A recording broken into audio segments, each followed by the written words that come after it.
이 복음은 요한복음 4장 22절에서 이제 구원의 복음을 어디에서부터 출발하느냐라고 얘기하기를 예수께서는 사마리아 여인과 대화할 때에 다 같이 한번 소리내서 읽어봅시다. 너희는 알지 못하는 것을 예배하고 우리는 아는 것을 예배하노니 이는 구원이 유대인에게서 납니다. 구원은 확실하게 어디서부터 난다고요? 출발이 유대인에게서부터 나온다. 그러니까 예수 그리스도께서 마리아의 몸에서 탄생하셨기 때문에 그 유대인의 블러드, 혈통을 가지고 있는 것은 사실이죠. 그죠? 그래서 예수 그리스도를 통한 구원의 복음은 팔레스타인, 여러분들이 저 지도 살펴봤을 때에 그 화살표 가늘게 되어져 있는 그 화살표가 서쪽을 향하여 있잖아요. 그러니까 구원의 복음은 서진을 계속했어요. 서진을 했는데 성결의 복음은 동진을 하고 있다. 왜냐하면 지금 성결교회가 가장 크게 부흥한 지역이 어디냐면은 물론 장로교, 감리교도 세계적으로 교파가 형성되어 있습니다만은 한국에서 제일 큰 교회들이 있어요. 장로교도 마찬가지고 감리교도 마찬가지고. 그런데 성결교회는 바로 또 다른 교파들과 같이 제일 성결교회 전 세계에 흩어져 있는 교회들 가운데서 성결교회가 한국 성결교회가 제일 부흥하고 역사적인 그 고목이 되어져 있다. 이렇게 우리가 봤을 때에 미주로 건너온 성결의 복음은 바로 동진을 했다. 한국 성결교회의 이 미국 확장을 우리가 바라봤을 때에 서진이다. 이렇게 말할 수가 있습니다. 18세기의 그 성결교회의 할아버지라고 말할 수 있는 요한 웨슬레이의 그 밑에 사진이 있는데요. 제가 영국에 갔을 때에 그 요한 웨슬리가 그 영국 국교회에서 이제 그 파직을 받고 이 감리교를 만들어서 설교를 하게 될 때에 설교 강단이 교회 강단이 아니라 성공의 강단에서 설교를 못하게 만드니까 어느 장소를 불문하고 시장에서 그리고 거리에서 또 사람들이 모일 수 있는 적당한 장소에서 군중 앞에서 설교를 하는 그의 그 모토가 뭐냐면은 세계가 나의 교구이다. 세계는 나의 교구이다. 임마누엘 정신을 실천한 거예요. 요한 웨슬레는. 하나님은 교회 안에도 계시지만 교회 밖의 세상 속에도 충만하게 역사하고 계신다라고 하는 그러한 것을 나타내 보이기 위해서 설교를 하셨는데 어디서 설교를 하시는 장면이냐면 아버지의 무덤 위에 서서 거기서 몰려온 복음 듣기 위해서 몰려온 분들에게 말씀을 선포하는 이런 모습이 나타나져 있습니다. 그러니까 우리가 얼른 교회사를 요약해 보면은 팔레스타인에 시작된 기독교가 그 다음에 좀 점프를 해서 16세기에 뭘 이루었습니까? 종교개혁, 마틴 루터를 통하여서 종교개혁이 일어났고 그 다음에 종교개혁 다음에 18세기에 영국에서 큰 부흥운동이 일어났는데 그 부흥운동이 바로 요한 웨슬레이의 부흥운동이라고 말할 수가 있어요. 그래서 성결교회의 출발점, 성결교회의 할아버지는 18세기에 요한 웨슬레이의 부흥운동에서부터 시작된 것이다. 그러니까 팔레스타인에서 영국으로 건너간 복음의 역사는 어떻습니까? 서진을 했잖아요. 그죠? 서진을 했고 더 서진을 해서 요한 웨슬레이가 미국에 어디까지 왔었냐면 조지아주까지 들어오게 되죠. 선교하러. 그래서 동진에서 미국에서 미국 감리교가 형성이 되어지는 이런 상황이 되었고 미국 감리교에서 파생된 성결운동, 소위 여기서 성결교회라는 시작이 되는 거죠. 홀리니스 무브먼트라고 하는 것이 있었어요. 홀리니스 무브먼트. 그러니까 인디아나 주하고 그 다음에 저쪽 켄터키주 그리고 또 조지아주 이쪽에서 뜨거운 그러한 성결운동의 모티브가 형성이 되어집니다. 그러니까 그것이 한국으로 들어왔고 한국에서 부흥했던 성결교회가 다시 이제 이민 역사를 타고 이제 미주의 역사적 그러한 흐름을 형성하는 그런 상황이 하나의 상황이라고 볼 수가 있겠습니다. 그러니까 성결교회 할아버지는 영국의 감리교 운동이었다, 이렇게 우리가 볼 수가 있겠고요. 그 감리교 운동은 미국까지 와서 미국의 감리교회를 출산해서 미국의 많은 감리교회의 부흥을 일으켰는데, 이 감리교회에서 어떠한 그 세퍼레이션, 분열이 일어나냐면은 진보냐 보수냐라고 하는, 감리교 진보냐 감리교 보수냐라고 하는 그런 분열이 일어나게 되었는데, 그 진보는 언필칭 진화론의 영향으로 현대 과학주의가 가미되어져 있는, 소위 여러분들 많이 들었을 거예요. 자유주의 신학으로 변형이 되어 갑니다. 그에 대해서 반대로 요한 웨슬레이의 원래 그대로의 운동을 역사 속에 계속 파턴터치해 가야 된다. 그것이 바로 홀리니스 무브먼트, 성결 운동이라고 볼 수가 있어요. 이 성결 운동은 감리교 장로교를 통틀어서 모든 교파에서 일어난 초대교회로 돌아가자, 종교개혁의 초대교회로 돌아가자. 그 다음에 요한 웨슬레이가 일으켰던 성령 충만한 역사로 돌아가자. 이런 상황이 성결 운동의 모습이라고 볼 수가 있어요. 그래서 자유주의 신학이라고 하는 것은 진화론의 영향을 받아서 성경은 인간의 책이다, 성경은 인간이 쓴 인간의 책이다, 이런 주장을 강하게 하나의 닥트린으로 주장하고 있는, 요지부동의 교리로 생각하는 그런 입장이라면은 홀리니스 무브먼트는 성서적 기독교가 무엇이냐를 항상 물어야 된다. 성서적 기독교가 뭐냐? 그것은 다름 아닌 성서는 하나님의 책이다라고 하는 점을 항상 염두에 두어야 된다는 것이죠. 성경은 하나님의 책이다. 그러니까 디모데후서 3장 16절에 있는 말씀, 디모데후서 3장 16절이 뭐죠? 오직 성경은 하나님의 감동으로 된 것으로, 그렇죠? 하나님의 감동으로 된 것으로 교훈과 책망과 바르게 함과 의로 교육하기에 유익하다. 거기에 성경은 하나님의 감동이라는 것은 뭡니까? 하나님의 감동이라는 말은 하나님의 호흡이 들어있다 이 말이에요. 성경 속에는 뭐가 있다고요? 하나님의 호흡이 들어있다. 그런 뜻이거든요.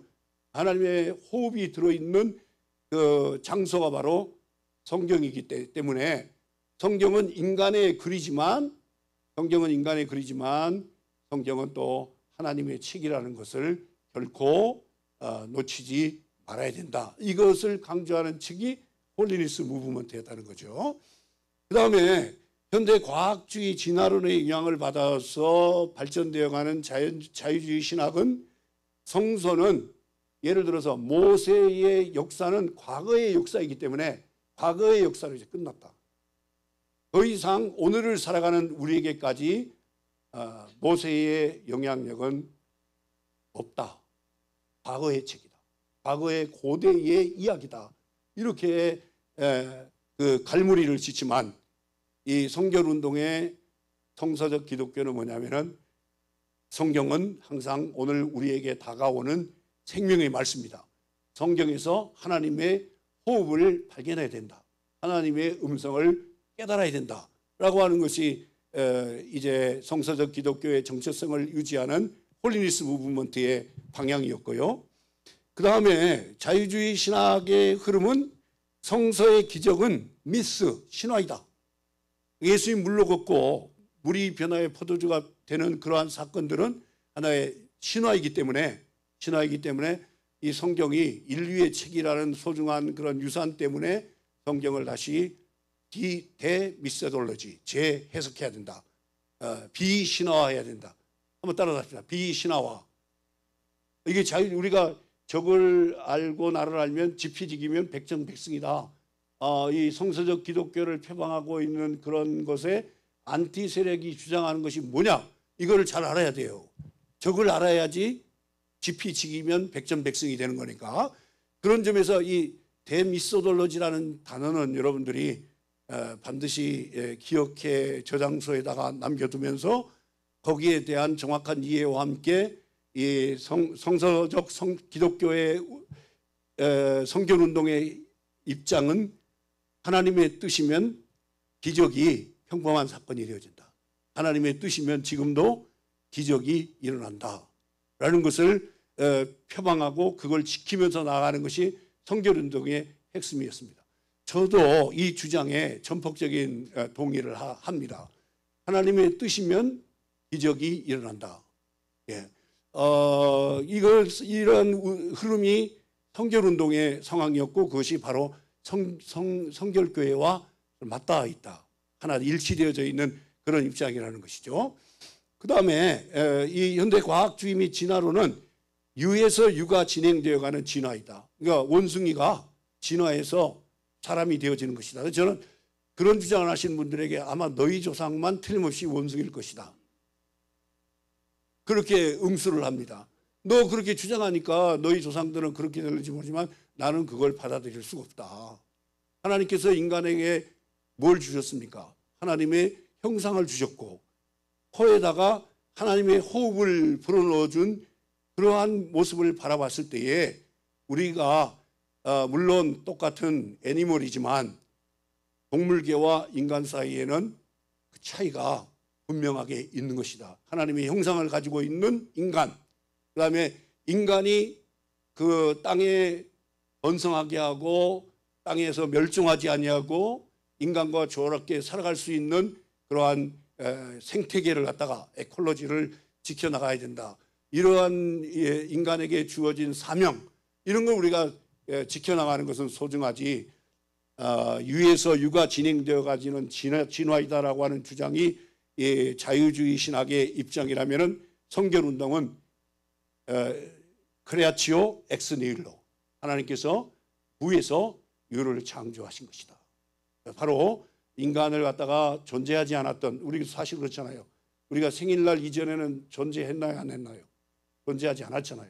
인간은 무에서 나와서 유가 되었다가 다시 무로 돌아가는 그러한 흐름을 타고 있지만 하나님께서 이 세상이 무의 존재에서 크레아치오 창조하시고 어디에서 엑스 니힐로 무에서 창조해 나가시는 것이다. 이렇게 아주 분명 파운데이션을 골격을 짓고 있는 것이 성결운동의 상황입니다. 그런데 요즘 과학을 신봉하는 그런 시대에 살고 있고 많은 사람들이 그 방향으로 가고 있는 그 유행과 함께 많은 그 연구가 거듭되고 있는 것이죠. 이러한 그 과학을 신봉하고 있는 이런 시대에 어떻게 그 조화를 이룰 수가 있고 어떻게 여기에 응전해야 되느냐, 과학의 시대에 기독교는 어떻게 해야 되느냐, 이런 문제가 굉장히 고민거리죠. 신학자들에게도 그렇고 성도님들에게도 그렇고 또 좀 더 고민하는 그런 사람들에게는 남아 있는데요. 그러다가 보니까 많은 그 이해할 수 있는 적절한 용어가 이렇게 정리되어 가고 있어요. 머리는 냉철하게, 가슴은 뜨겁게. 머리는 냉철하게, 그 다음에 가슴은 뜨겁게. 또 학문은 자유로이, 신앙은 복음적으로. 그래서 진화론적 주장이 이런 일들이 있어. 그러나 성결운동과 그 다음에 우리가 보고 있는 신앙의 입장은 성서적 기독교를 갖다가 지켜나가고 성서적 기독교를 더욱 성숙시켜 나가고 성서적 기독교를 더 부흥시켜 나가는 그런 일에 성령과 함께 임마누엘로 걸어가야 된다. 이 방향이 우리의 방향이어야 된다라고 하는 그런 입장 정리는 성결운동의 후예들과 성결운동의 선배들이 잘 하고 있었다라는 점들을 여러분들이 짚으면서요. 성경은 그럼 과연 뭘 얘기하느냐? 성경이 사도행전 27장 28장에 나타나고 있는 유라굴라 태풍을 보면은 14일 동안 풍랑에서 270명이 구출되어 간신히 어디에 도착하냐면은 멜리데 섬에 도착했어요. 죽었다가 살아났습니다. 그런데 이제 그 토인들이 불을 지펴서 이제 한기에 지쳐 있는 사람들을 던져주려고 불을 피웠는데 거기 독사가 나와가지고 버젓이 바울의 손을 깨물었잖아요, 독사가. 자, 이럴 때에 살 수 있는 방향은 뭐뿐이 살 수 있는 방향이 아닙니까? 예, 도인들은 다 생각하기를 이제는 바울이 조금 있으면은 독이 온몸에 퍼져서 죽을 수밖에 없다. 그렇게 생각하고 죽기를 기다리는데 태연자약하게 바울이 독사를 불에다 떨어뜨려 가지고 아마 그 한국의 그 나무꾼들 같으면 틀림없이 아주 오랜만에 단백질을 섭취해야 되겠다 그러면서 뱀을 구워 먹는 그런 아주 우스꽝스러운 상황이 연출되었을 줄 압니다만은 바울은 유럽의 전통을 따라가고 있기 때문에 그 뱀을 갖다가 더 이상 손대지 않았던 걸 우리가 성경에서 보잖아요. 그러니까 이 무슨 신이 강림한 줄 알고 그 토인들이 마치 추장의 아버지 보블리오라는 사람이 열병과 이질에 걸려서 아주 병상에 누워 있어요. 바울이 가서 안수하니까 여러분 목사님들에게 안수를 자주 받는 것이 유익합니다. 여러분들 안수 받는 것이 뭐냐면은 안수라고 하는 것은 뭐냐면은 머리에다 손을 넣는 것, 손에다가 손을 넣는 것 이런 등등의 다양한 방법들이 성경에 소개되고 있는데 믿음이 플러스되어지는 거예요. 믿음이 플러스 알파로 합쳐지는 것이에요. 그러니까 제가 안수를 받는다 그러면은 제가 가지고 있는 믿음과 안수를 하시는 분의 믿음이 합세가 되어 가지고 믿음이 불과 같이 일어나는 거예요. 여러분 믿습니까? 여러분들은 목사님들에게 목사님 제가 이 상태가 안 좋은데 안수를 좀 해주시기 바랍니다 라고 요구하는 것 바로 신앙의 좋은 길이라고 생각이 돼요.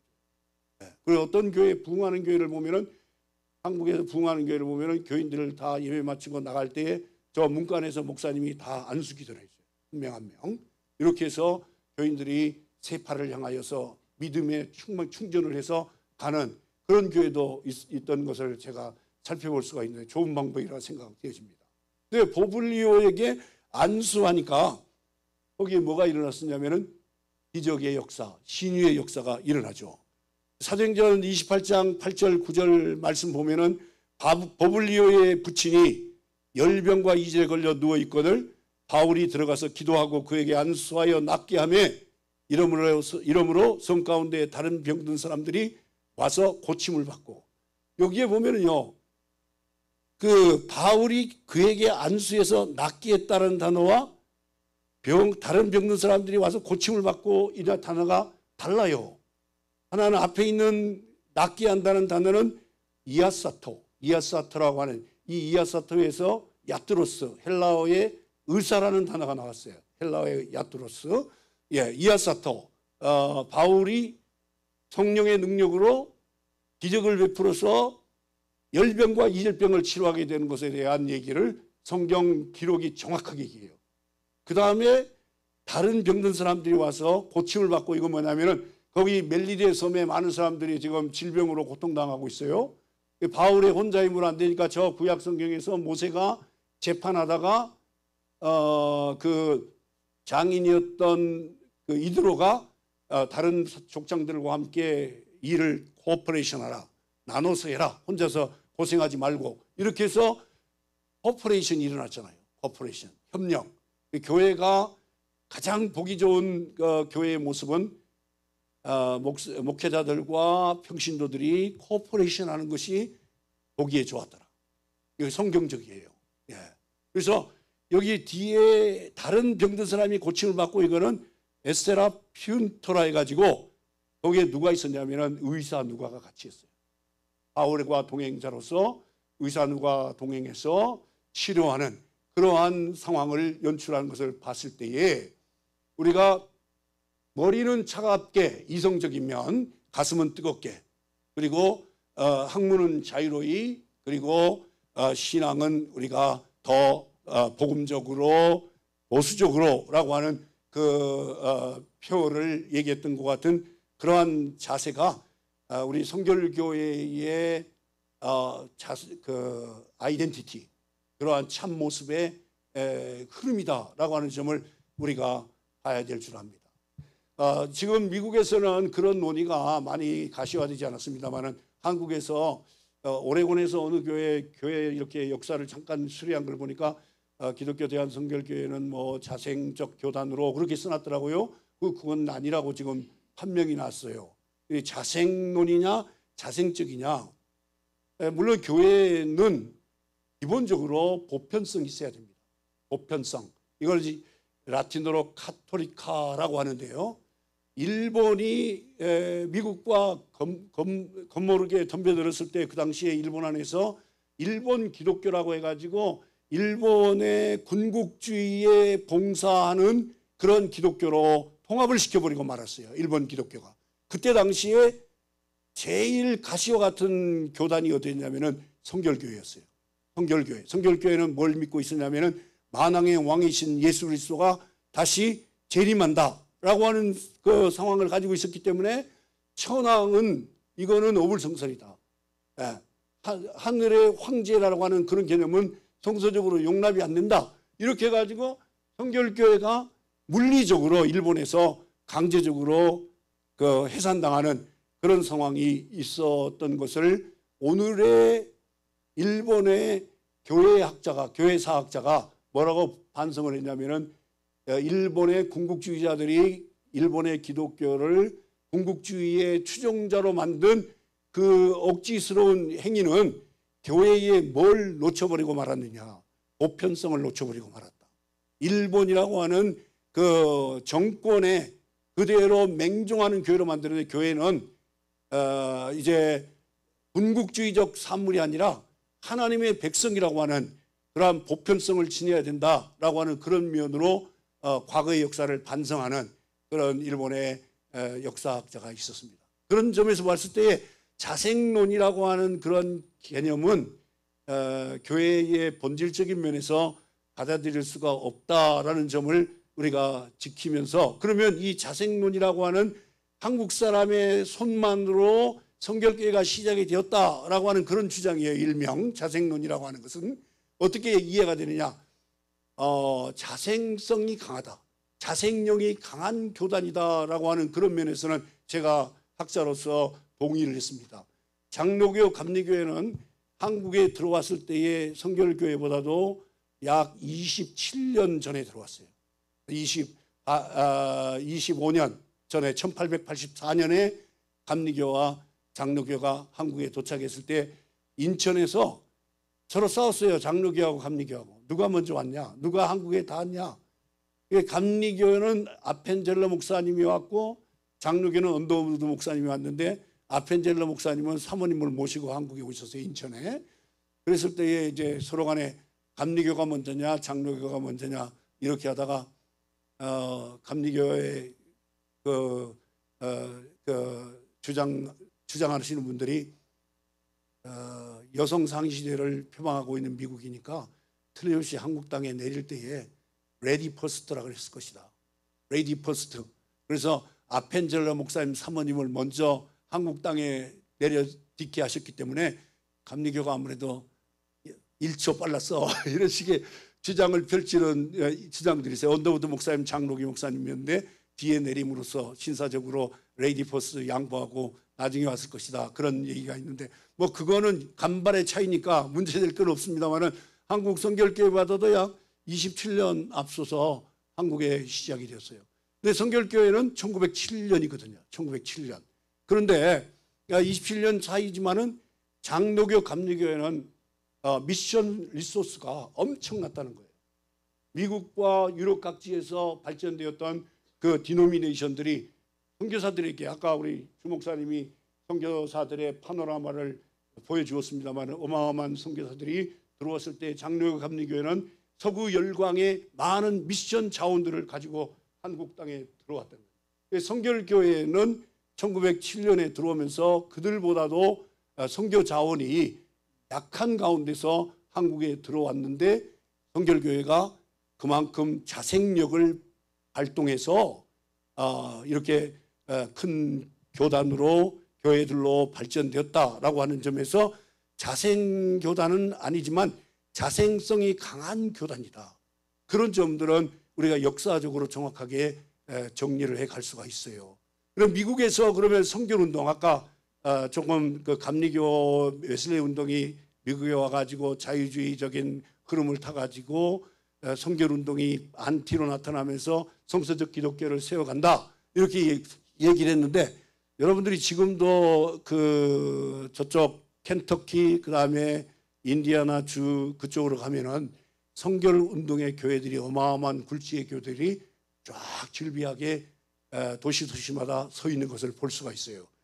처음에는 만국 성결교회다 이렇게 시작을 했어요. 만국 성결교회, 그리고 필그림 교회, 웨슬리 교회라고 하는 교단명으로 발전해 가고 있습니다. 현재도 웨슬리 교회라고 하는 명칭으로 우리 한국의 성결교회가 존재케 했던 그런 선교사들의 머더 처치가 지금도 부흥하고 있다는 상황을 우리가 볼 수가 있어요. 그래서 많은 한국에 있는 그 성결교단 본부와 그쪽 본부 교단과의 교류를 활발하게 하고 있고, 저쪽에 LA에 가면은 성결교단의 총회본부라고 하는 건물이 다른 교단보다도 더 아주 규모가 크게 알차게 교회가 총회본부 건물이 서 있는 것을 보게 됩니다. 그런데 그 건물을 구입할 때에 이 웨슬리 교단에서 과거의 우위를 생각하고 과거의 관계를 생각하면서 로운을 아주 저리로 해준, 그리고 아마 우리 형제사랑교회도 앞으로 교회를 건축할 때나 이럴 때에 웨슬리 교단의 파이낸셜 디파트먼트에서 협력할 수 있는 그런 길이 열려져 있다는 것을 우리가 찾아볼 수가 있겠습니다. 이렇게 성결교회의 미국에서의 판도도 역사적인 명맥이 끊어지지 아니하고 같이 가고 있다는 점을 여러분들이 찾아서 읽을 수가 있겠고요.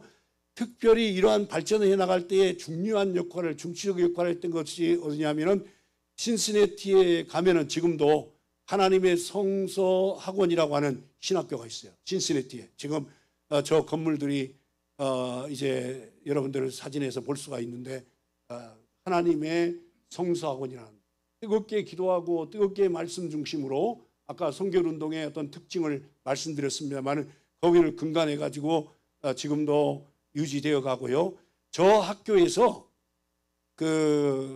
OMS라고 하는 오리엔탈 미션 소사이어티가 1901년에 목사와 선교사로 안수받은 찰스 카우만, 레티 카우만이라고 하는 두 부부가 일본에 먼저 도착해서 일본의 중앙복음 전도관인 일본의 성결교단의 모교회를 시작했어요.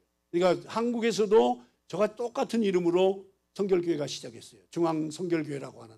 들어보셨는지 모르겠습니다만 무교동에 있다가 지금 종로 5가로 이전해서, 무교동 종로 5가 그러면 여러분들의 추억의 거리일 겁니다. 무교동 안 가보신 분들 한 분도 없죠? 무교동에서 서울에 번화가죠.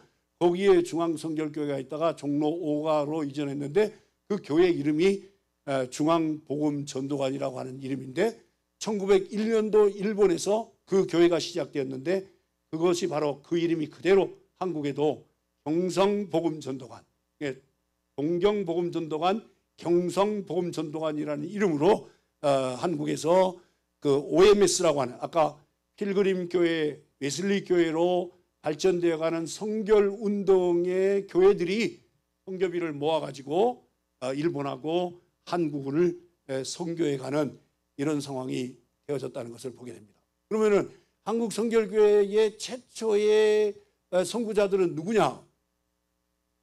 정빈, 김상준, 이상하, 이분들이 일제시대 때에 학문에 갈급함이 있어가지고 어디로 가게 되냐면 동경에 가게 돼요. 동경에 가가지고 거기서 동경중앙복음전도관을 주축을 해서 형성된 도쿄 성서학원, 동경성서학원이라는 그 학원에 유학생으로 세 분이 들어가게 돼요. 근데 거기 들어가서 보니까 나카다 주지라고 하는 미국 유학생이었는데, 일본의 유학생이었는데, 이분이 찰스 카우만, 레티 카우만이라고 하는 OMS를 시작했던 선구자들, 그들의 영향을 받아가지고 함께 삼각편대로 동경의 성결교회가 시작이 되어졌다는 것을 알 수가 있어요. 거기 학교에 들어가서 세 분이 누구였었죠? 정빈, 김상준, 그 다음에 이상하, 이 세 분이요. 정빈이라는 분은 10살 때부터 유학자 집안이었는데 기독교를 예수 그리스도를 구주로 영접하고 기독교인이 되었었고 김상준 목사님도 유교적 풍토에서 이제 변화되어 새 사람 돼 예수 그리스도를 믿는 가운데에 일본으로 건너가서 유학생 시절에 낙가다 주지 선생님의 뜨거운 복음 전도에 감흥을 받아서 한국 성결교회가 한국에도 시작이 되었으면 좋겠다라는 그러한 바람을 가지고 그 당시에 이제 누가 있었냐면은 맨 앞에 선교사 일본 여성과 결혼했던 길보른이라고 하시는 분이 계세요. 길보른. 그리고 두 번째 사진은 카우만 부부고요. 가운데 있는 부분은 낙가다 주지. 그리고 까까머리로 머리를 깎은 정빈. 굉장히 신사적으로 머리를 잘 헤어스타일이 멋있게 빗어넘긴 김상준 목사님. 이렇게 성결교회의 선구자들이라고 볼 수가 있는데요. 길보른 목사님은 먼저 일본에 와서 선교사역을 할 때에 카우만, 죄송합니다. 좀 헷갈렸네요. 카우만 목사님 두 번째 사진에 부부가 일본에 와서 전도할 때에 교회가 부흥하고 신자들이 늘어나니까 친구였던 길보른 목사님을 초청해서 동양에서 함께 복음을 전하자. 그런 제안을 던졌을 때에 여기에 길보른 목사님이 한밤에 꿈을 꾸는데 무지개를 보았다 그래요. 무지개를 꿈에 일본으로 무지개가 뻗쳤다가 미국에서 그리고 한국을 징검다리로 해서 중국까지 가는 그런 놀라운 비전을 보고 여기 카우만 선교사의 요청에 순응해서 함께 동양 선교를 위하여서 거보를 내디디게 된 상황을 볼 수가 있겠습니다. 그러니까 1901년에 먼저 카우만 부부가 들어왔고 1904년에 도쿄에서 길보른 목사님이 일본 목사님 누구죠? 낙가다 주지. 낙가다 주지 목사님은 대단한 분이세요. 일본 분들이 근성이 있는 거 잘 압니다만은 샌프란시스코에서 그때 당시에 일본도 역시 가난했으니까 뱃삭을 구할 수가 없어가지고 배에다가 말들을 태워가지고 일본으로 가는 태평양을 건너는 거기에 여행 내내 말들만을 갖다가 말들만을 돌보는 그러한 헬퍼로서 자기 자신이 배 안에 워커로 타서 태평양을 건너간 아주 용맹무쌍한 나중에 한국에 오셔가지고 군목으로 종군 군목으로 저 북한 백두산 압록강 지역까지 돌아다니면서 성결의 복음을 일본 군인들에게도 전했고 그 다음에 한국 사람들에게도 접촉하는 대로 복음을 전하는 그런 상황들을 볼 수가 있는데요. 이렇게 OMS가 일본에 오면서 미국 선교사 두 가정, 그 다음에 일본 분, 한국의 정빈, 김상준 이분들이 한국으로 성결교회를 가져왔으면 좋겠다라는 간절한 바람을 가지고 선교사님들에게 요청을 했더니 이 선교사님들이 아까 길보르 목사님은 꿈의 환상까지 보면서 한국으로 건너와서 1907년에 복음을 성결의 복음을 전하는 그런 상황이 시작되었다라는 것을 보게 되는데요. 그 밑에 그림은 서울신학대학교의 초대 학장 존 토마스, 일본에서는 이분은 활약 안 했는데 영국 분이세요. 영국 선교사인데 미국 시민권을 가진 선교사로서 한국에 들어와서 영국인으로서 활약하다가 한일운동 때에 일본 순경에게 구타를 당해가지고 일본과 영국과의 큰 외교 전쟁이 벌어지게 돼요. 그래서 일본 정부에서 영국과 싸우면 자기들에게 불리하니까 배상을 한 5만 불 정도를 해줄 테니 너는 우리가 점령하고 있는 한국 땅에서 살지 말고 다른 나라로 가라라고 하는 그 각서를 받고 보상금을 받았는데 그 보상금을 다 성결교회를 개척하는 데에 사용되도록 거금을 쾌척하고 미국의 따님 댁으로 와서 여생을 보냈던 그런 분이세요. 이렇게 보면은요, 성결교회는 굉장히 뭘 가지고 있다고요? 아까 교회의 본질이 일본을 반성했던 교회가 보편성을 잊어버렸다. 일제 군국시대에 얘기했던 것처럼 성결교회는 딱 봐도요, 굉장히 폭이 넓은 교회다. 예, 영국, 일본, 한국, 미국 이 합해가지고 성결교회가 시작이 된 유니버설 처치라고 하는 점, 보편성을 지니고 있다. 그래서 한국 교회가 지금 1884년에서부터 여기까지 오는 중에 말이죠.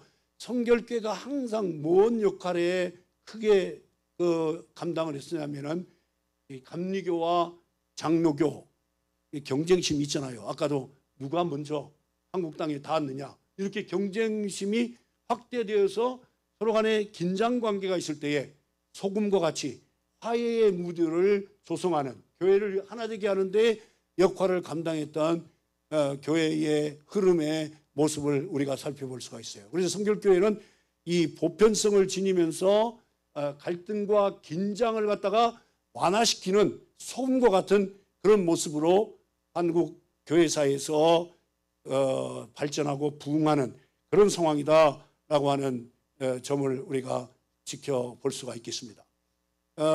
성결교회 이제 얘기를 좀 짚어가겠습니다.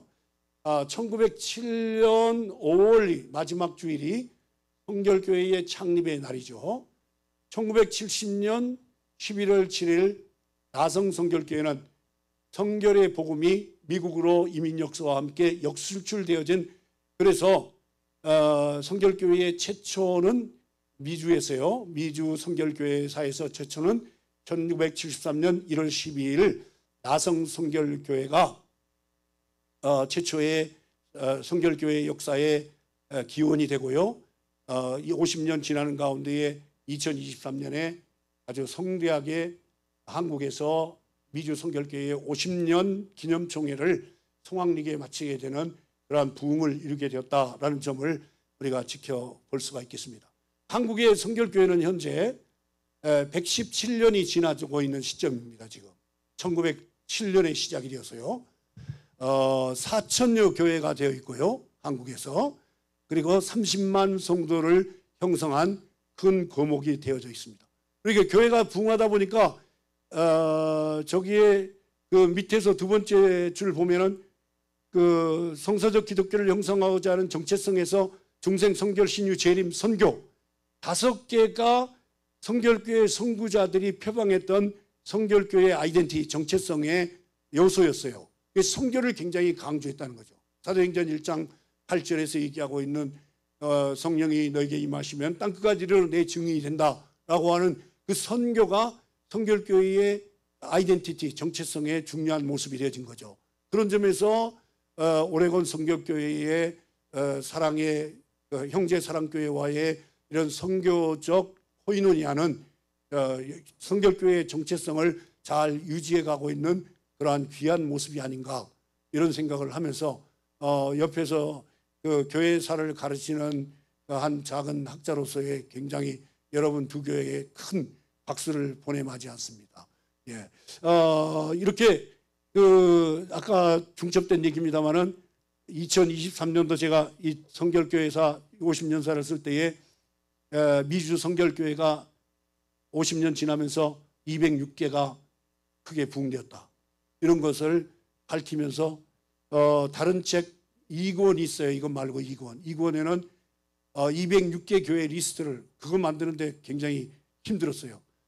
교회마다 자기 보이스가 있으니까 제가 혹시 여기 오면서 형제사랑의 교회는 내가 잘못 적어놓지 않았냐. 그래서 찾아봤더니 정확하게 이영재 목사님 성결교회 약사 이렇게 정리가 되어 있더라고요. 교회연합. 목사님 받으셨어요? 예. 그래서 가는데 혹시 잘못 적어가지고 누가 교인이 나한테 와서 시비 걸면 어땠나. 조바심을 떨쳐버리고 올 수 있었습니다만은 이렇게 되어져 가고 있는데요. 참 성결교회를 저는 사랑하고 성결교회가 가지고 있는 그 정체성의 매력이 있어요. 왜냐하면 교회가 어떤 그 어느 한편으로 쏠리지 아니하는 외골수적인 그런 교회의 모습이 아니라 태생부터 아주 거목과 같이 영국, 일본, 한국을 아우르는 그러한 시작과 함께 지금 한국 성결교회가 세계 각처에 안 들어간 데가 없어요. 아프리카에 가면은 제일 부흥하는 교단의 교회가 성결교회예요. 그래서 아프리카 이제 교단들이 들어오게 되면은 서로 긴장하다가 갈등하다가 서로 싸우게 되는 이런 일이 발생하니까 아예 한국 교회 교민들이 다른 교단에 선교사가 오겠다 그러면 제발 안 왔으면 좋겠습니다라고 만류를 해서 자기 나름대로의 평화를 지켜나갈 정도로 성결교회가 안 들어간 곳이 없다. 성결의 빛을 온 세계라고 하는 그 표에 걸맞게 아름다운 부흥을 하고 있다는 점 여러분들에게 말씀드리고 싶으면서요. 그것의 그 원동력이 뭐냐? 교회가 가지고 있는 보편성이다. 보편성이다. 그래서 출발부터 자생력이 강한 교회다 그랬어요. 자생력. 물론 선교 자원이 많으면 많을수록 좋지만 우리가 페이스 미션이라고 그래요. 페이스 미션. 다 같이 한번 따라서 페이스 미션. 신앙 선교라고 하는 그런 말인데요. 하나님이 역사하셔야만이 미션이 일어난다. 하나님이 도우셨을 때에 우리가 참 행복을 만끽할 수가 있고 그리고 하나님이 도우셨을 때에 하나님의 역사가 아름답게 확장되어져 가는 것이다 라고 하는 하나님의 생생한 역사를 강조. 그래서 성결하고 같은 종시 아닙니까? 패밀리 네임이. 성결, 성령. 패밀리 네임이 같아요. 그러니까 성령의 역사심이 가장 중요한 것이다라고 하는 것을 강조하는 그러한 교단, 그 자생력이 강한 출발을 하고 있다. 그 다음에 두 번째로는요, 성서적 기독교를 형성하고자 하는 정체성이다. 여러분들 이 성결교회가 이제 가장 중요한 엑기스가 뭐냐? 성결교회 정체성의 가장 엑기스가 뭐냐? 두 가지로 요약할 수가 있어요. 사중복음, 선교를 포함한 사중복음입니다. 중생, 성결, 신유, 재림, 선교. 그리고 이것은 다른 말로 요약을 하면은 우리의 영과 육과 혼, 내 영혼이 잘된 같이 범사가 잘되고 내 육신이 강건케 되기를 내가 바라노라 라고 하는 사도 요한이 가이오 장로에게 전달했던 복음의 메시지, 홀리스틱 설베이션, 전인 구원을 강조하고 있는 모습이 중생, 성결, 신유, 재림, 선교의 하나의 다른 편이다. 이렇게 우리가 정리를 해볼 때에 이러한 요소들이 결국은 성결교회의 부흥의 발자취가 형성이 되어졌고 오늘의 현재의 모습이고 현재의 모습은 우리가 오늘 여러분 두 교회가 보고 있는 이러한 것 속에서 찾을 수가 있겠고요. 앞으로도 이러한 그 코이노니아가 더욱 미주 지역에 큰 부흥의 디딤돌이 되어질 것이다 라는 점을 여러분 다시 한번 생각하면서 우리가 성결교회의 역사를 간단한 요소들을 정리하는 시간을 가졌습니다.